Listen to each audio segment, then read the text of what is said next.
Hi everyone! So today I'm going to do a really glowy summer look, but I'm going to do it without looking oily or greasy. It doesn't matter what your skin type is. I think sometimes some of the products that are available these days when everything has got so much shine to it, or so much frosting, or so much glazing and so much metallic element to it, you can end up putting on layer upon layer of very, very shiny looking product and end up looking not exactly what you wanted, because it either gets too pearly and too metallic, or it just gets too greasy, no matter what skin type you are. And I think there is a point when it just loses that gorgeous natural looking glow. So I'm going to focus on that today. So I'm starting with my cleanser. I've just used a blueberry sized blob.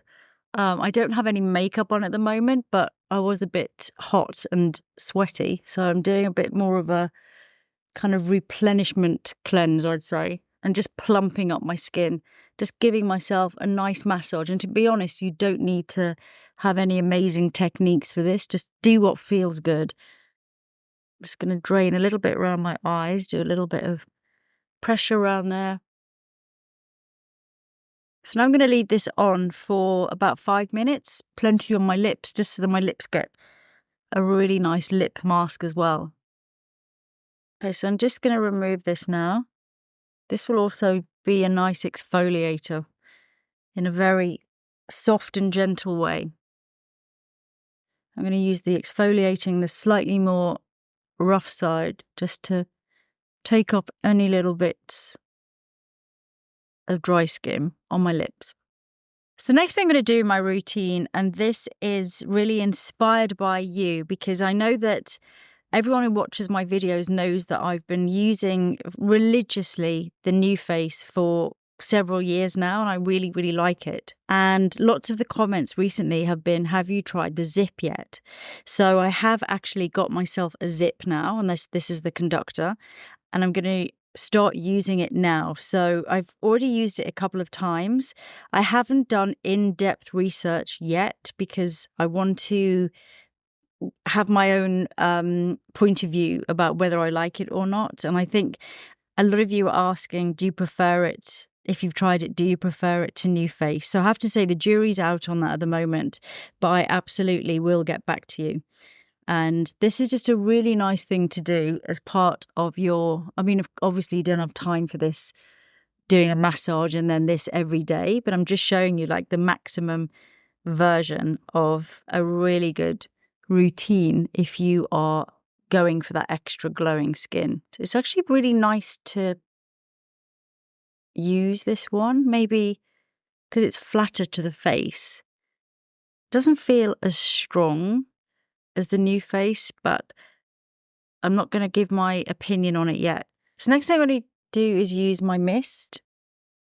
This is almost like skin prep for makeup, but also skincare. So I'm just going to press that into my skin so all the lovely ingredients can moisturize without giving me too much of an oily look.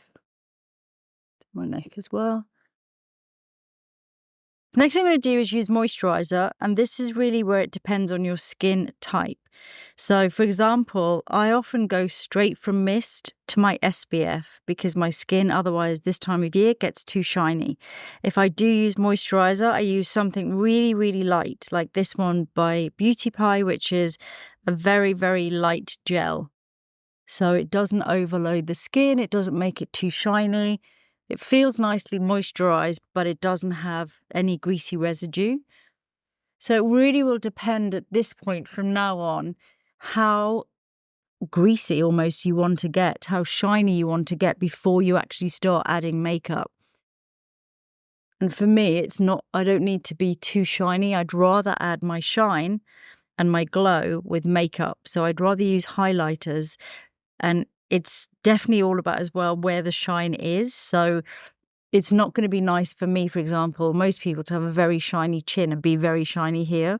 So they're the areas that you want to be very selective about. So it's a very patchwork kind of approach to shine and glow, and really having it to be that beautiful, that glow that catches the light just in the right places, but doesn't look like you've dipped your head in a frying pan. So with my SPF, I'm actually going to do it in a patchwork style. So I'm going to use one lotion, which for me can give me a lot of glow. I'm going to use that around the outside of my face. And I'm going to use more of a mattifying one just around my nose and chin area. So this mattifying one is a Vichy one. And when it's as hot as it is at the moment, this one for me around the center of my face. So I'll do maybe one finger's length worth of this one in all the areas I know that I don't want to get really shiny, and then just work those in.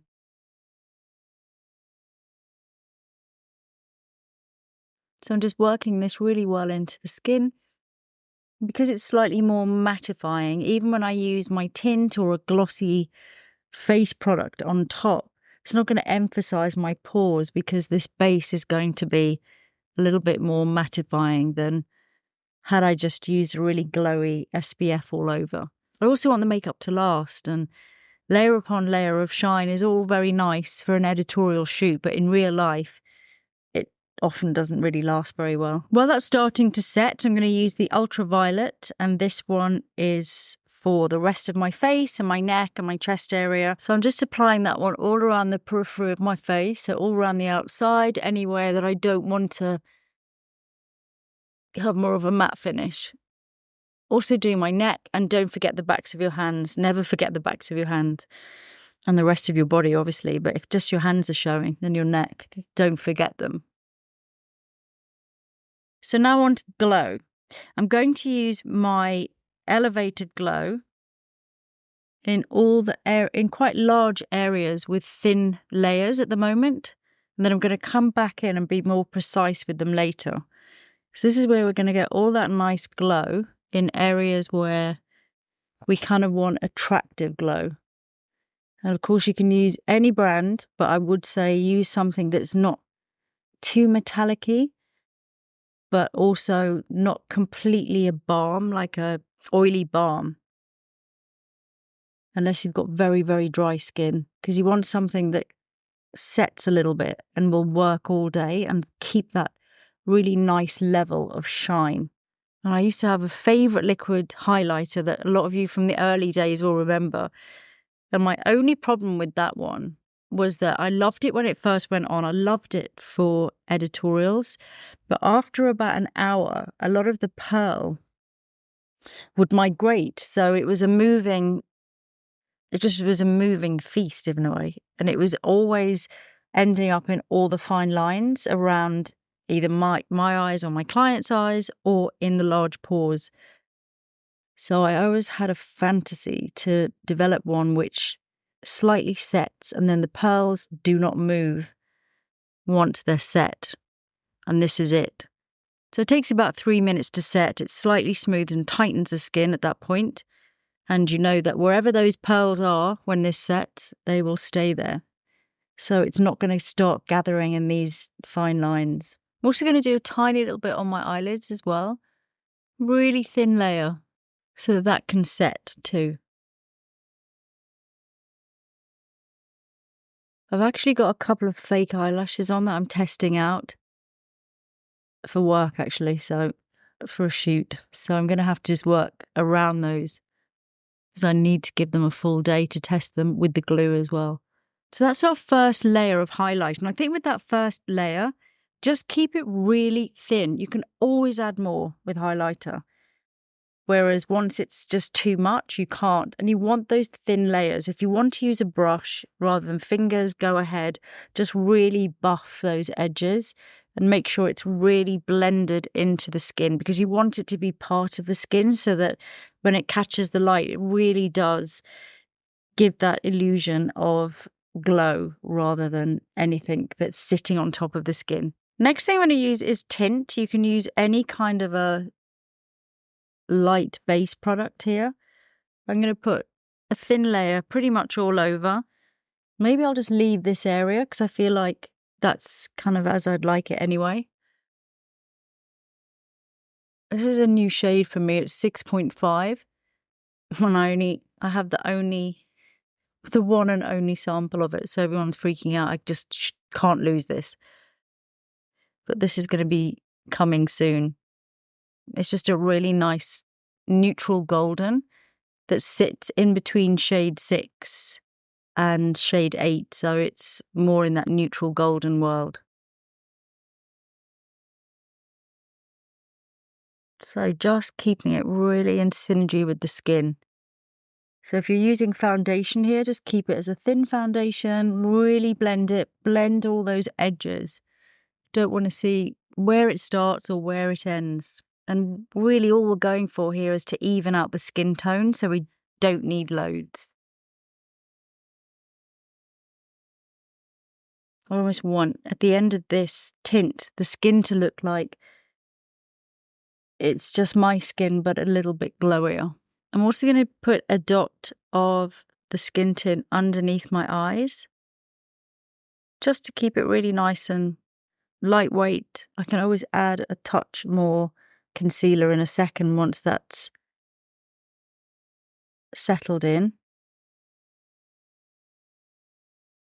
So for my cheeks, I'm going to do a really juicy watermelon-y colour, and this is Strawberry Shock, which is one of my favourite lip colours for summer, and it looks so good on the cheeks as well. I put a little touch of the remaining highlighter that was on the back of my hand, so not a lot, but just a little bit, so I can start to just add a touch of colour.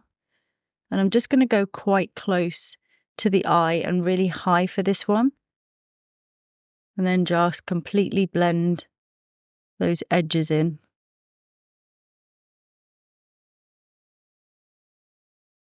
Just patting it in, so again, it's completely in synergy with the skin. I'm going to go back in with fingers and just do a tiny bit higher up.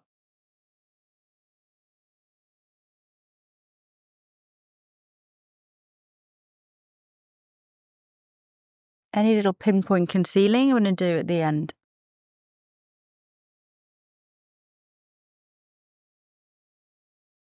So before I finish blending my cheeks, I'm just going to apply some lip balm. This is a good thing to do actually right at the beginning of the makeup. I just completely forgot. But after you've done your little scrub, just leave a layer on to really sink in. Okay, so to blend in my cheeks, I'm just going to do a little bit more concealer. Just here and there where I need it. I'm going to blend this, then I'm also going to do a little bit of pinpoint concealing as well. So I'm not doing too much concealing. It's really just to blend out the blush, and also need a touch more underneath my eyes as well. Again, it's just about not putting too much product on. You can always add more. That is my motto. Start slowly, and then if you need more, add more. So much easier than the other way around. I've got a touch too low there on my blush, so I'm just going to lighten up a little bit underneath there.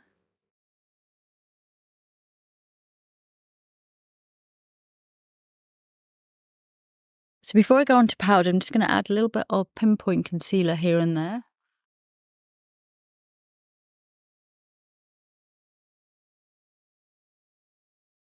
This is as you know, my favourite technique. I've been doing this for years, and this is what makes natural makeup look good. It's going back in and just retouching all those little things that you haven't managed to cover with the makeup, because we're not going for a mask-like coverage, but we're just going to remove them now.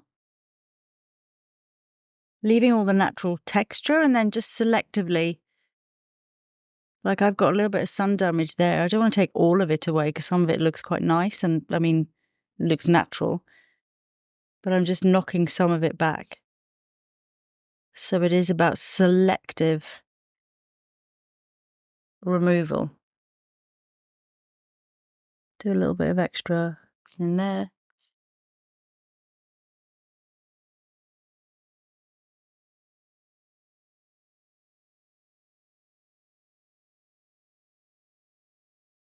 When it comes to powdering, I'm all about pinpoint powdering. I don't feel that anyone particularly needs heavy powder all over their face. I don't think it looks particularly good. And I always recommend using a small brush, something like an eyeshadow brush. An eyeshadow blending brush is better than a huge big powder brush or a big powder puff. And then just take your small brush and start to use it just where you need it. So if you want to set under your eyes, go under there. Keep brushing as well. That way it's kind of, as much as you're adding, you're actually brushing off as well. Around the sides of the nose, center of the chin, in between the brows, and center of the forehead.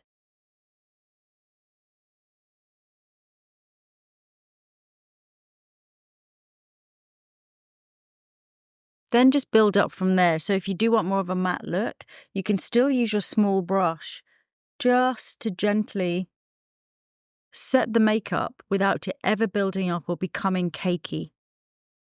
So be selective when it comes to powder. It always looks so much more natural. To keep my eyes really simple, I'm just going to do a very light wash just behind my eyelashes of my Liquid Lurex in Emily. And this is just really nice if you're doing a glowy look and you don't necessarily want to do a big eye look. It just catches the light, just enhances the highlighter that I've already put on there. And it will give us a nice wet glossy eyelid look, but it will stay. I'm going to do a light coat of mascara. As I say, for full disclosure, I've got some eyelashes that I'm testing out. So I'm just going to put a bit of mascara over the top of those and also do my lower lashes. Just keeping a nice sort of wide open eye look. So for brows, I'm just using a tinted brow gel just to slightly thicken them and make sure that the fronts look really nice and brushed and tidy. I'm not going to change the shape or do anything else, since the main focus of this makeup is the skin, the glow, and I'm going to give myself quite a juicy looking lip as well. So the glow is going to be the star. So before I go on to finesse my glow, I'm just going to do a lip. I'm going to do a really watermelony, glassy, nice glossy lip. I'm going to use my shade Strawberry Shock, which is quite a pigmented shade. I'm going to use it with a soft brush and just start to really gently almost fluff the lipstick on. So next I'm using a lip pencil. This is my Sculpt pencil in 2C. I'm going to use this really soft just to create a little bit of definition and dimension, but without any harsh lines.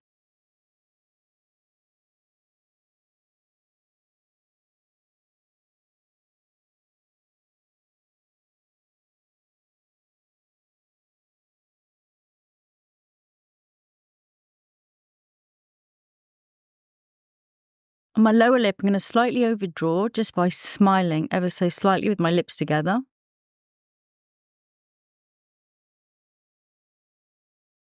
going to create a really soft shadow there.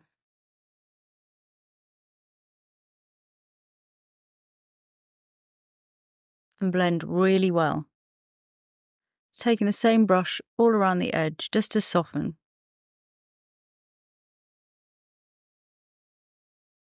So now I've softened that pen, so I'm going to go back in with the Strawberry Shock and just add a touch more colour, just kind of on the inside of my lip. Finishing off with my gloss in Dancing Rose. So this has a light, glowy shimmer to it. I'm going to put a thin layer of this all over.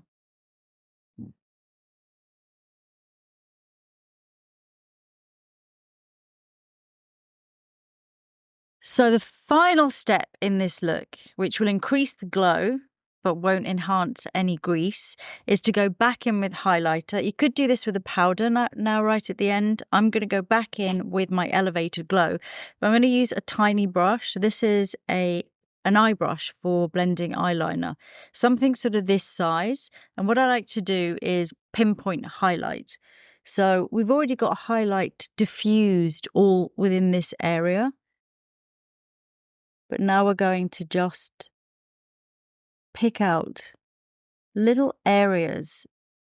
And a really good way to look at this is when you look at paintings or illustrations, the way they highlight faces, and sometimes they'll just be dots here and there. And you can actually get great ideas from art for this on where the light should be. So just picking out small areas where you have more of a harsh light.